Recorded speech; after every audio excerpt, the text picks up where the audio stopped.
You mentioned dating during the pandemic and dating like in general.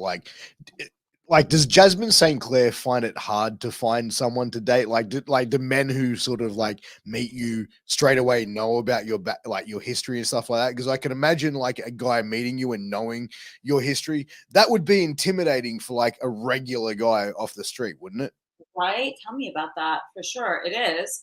So that's a really tough thing. Then if it's not them, it's like a family member or the family member's sister or some bullshit whose sausage fingers just happen to tap on the internet and do this Google thing. Okay, fine. How about how I treat you as a human being?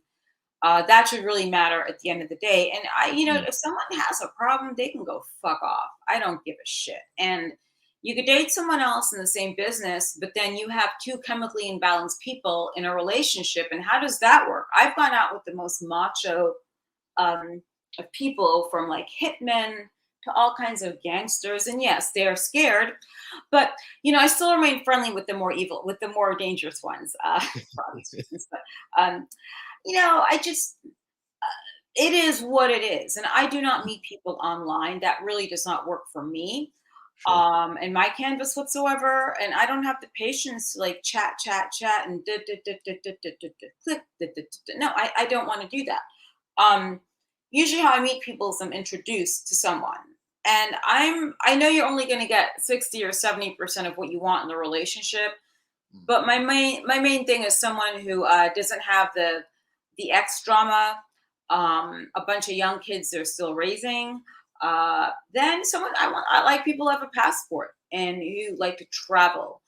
And definitely someone who is down with everything I do. And if you're not, that's fine.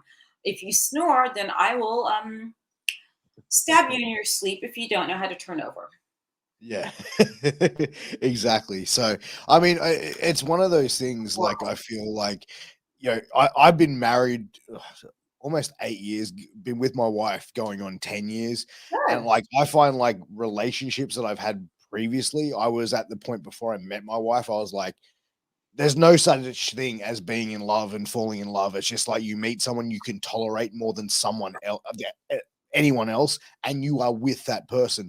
And then it's like I met my wife, and it's like, oh shit, like life is just easy with you. Like there's no drama. Like not everything has to be an argument where like past relationships you'd look at and go, fuck, every small little thing is a headache, or it's just like, what the fuck? Whereas, like, when you meet the right person, those moments are few and far between, I believe.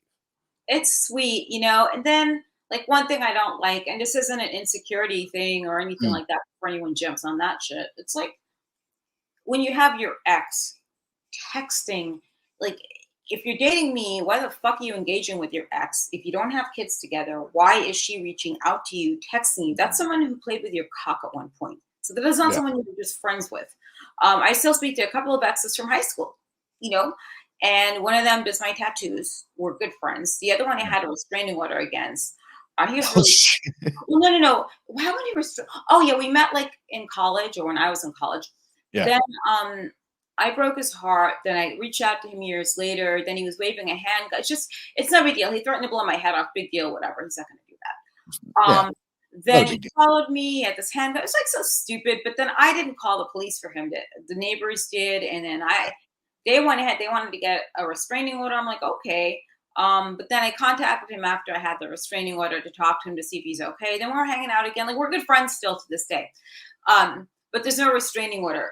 Like things get Yeah. complicated at that point. He was just a good guy that did bad things, and he has his own tattoo business, which is great. Like I'll speak to them, but someone that's a recent ex, I'm not going to engage with you because it's even if we ended on good terms, there's no need to send me a happy birthday or Mm. Merry Christmas. I just don't understand that train of thought. So fast forward, it's this guy with his ex texting him, and like his ex like fucked around on him twice or whatever. It's like, why would Yeah. you want to instill positive vibrations to someone like that who fucked around on you twice, and then they take the shit out on you? Let's say if you're out late one night, and you text, you're out with your friends, and everyone knows like when I go out with my friends, I'll go and I'll stay out as long as I want because Mm. those are my friends, and that's just the way I am. Like I kind of do things that I want to, and if I take someone serious enough, then maybe I'll change a little. I do tweak the behavior, but I'm not irresponsible by any means, you know. Yeah. That makes But sense. I agree with you. Like keeping in contact with your ex, like once you break up with someone, I don't have any contact with any ex girlfriend because to me, it's like once you're an ex, you're in my past. You're done. You're dusted. There's a reason why that you're an ex. Either like you've done me dirty or like we've had a bad split. I don't want to be around you. But a guy that sort of keeps going back to a girl that's like cheated on him and done that sort of stuff and still in contact, that's a straight out beta bitch. Like that's someone who's just like, you know what I mean? That's a borderline It cuck. was great. It was freaking awesome. He didn't go back with her. He was like texting her this one specific one, and like, let me tell you, by the time I got my hands on her phone number through him, that didn't end too well. She sort of had to change her phone number. It didn't stop there though. She kept going back. So I went down to her job and had a talk with her boss. I said, I don't know if she's still on drugs or what, but she said her ex-boyfriend from another relationship tried to kill her the other day. So I just want to let you know at your hair salon. So yeah, if someone tells you show some fucking respect, don't test me, then that's what they mean.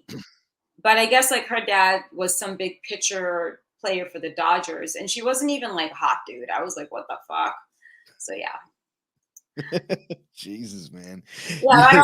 I don't like weak-minded people. I like people to think for themselves that are hard workers, people that have a long-term goal. That's like the biggest turnoff is when you date someone and they don't have long-term anything going on. You have to like, and those are the kinds of guys. Those are the type of guys that don't really understand the whole Jasmine effect, and Mm. they don't get the whole thing. Like when a fan buys something from you, it's not because they're looking to get laid from you. When they buy you a drink or dinner and want to sit with you and talk, it's not because they're trying to fuck you. It's because they might be fascinated by some aspect of your life and they want to ask you a bunch of questions. And that's really all it is. So the average guy doesn't get the whole concept, truthfully, if that Yeah. makes any sense. 100%. Because I think as well, like the celebrity status as well, like take away the adult entertainment aspect of it, is like that could be intimidating as well for a lot of guys, like guys that aren't used to a lot of people coming up and around them and like going up to their girl going, hey, let me buy you a drink. Let me, you know what I mean? Like that would be like, what the fuck? Like for some guys that are insecure, they'll be like, holy shit. Well, yeah, I mean, the last time when I was in Australia, I was at Dragon Con and then I was wrestling. We had a wrestling show. It was really a lot of fun, and I had a great time. Was it in New Zealand or Australia? I forgot. Where was it? Which It was in promotion was it for? Australia. It was in Melbourne. Yeah. Okay. People are really lovely there, and I had a great time. Like RVD was there, Sabu, and it was just a lovely time. And then I was with my ex then, who I was married to for less than a year. What a fucking douchebag shit fuck. Holy crap. So then all of a sudden, there's like some fire alarm going off in the hotel, like one of those drills they had. I'm Yeah. like, whatever. I'm like, whatever. It's not a big deal. I didn't see smoke. I didn't smell anything. This Yeah. little bitch, she's like getting it. She's, I'm leaving. I gotta go down. I'm afraid. I'm like, go, just go be scared. By the time this idiot walked down like maybe 2, 3 flights, the whole alarm stopped, the whole fire test. Yeah. It was Oh, funny though. It was funny seeing a grown man do that.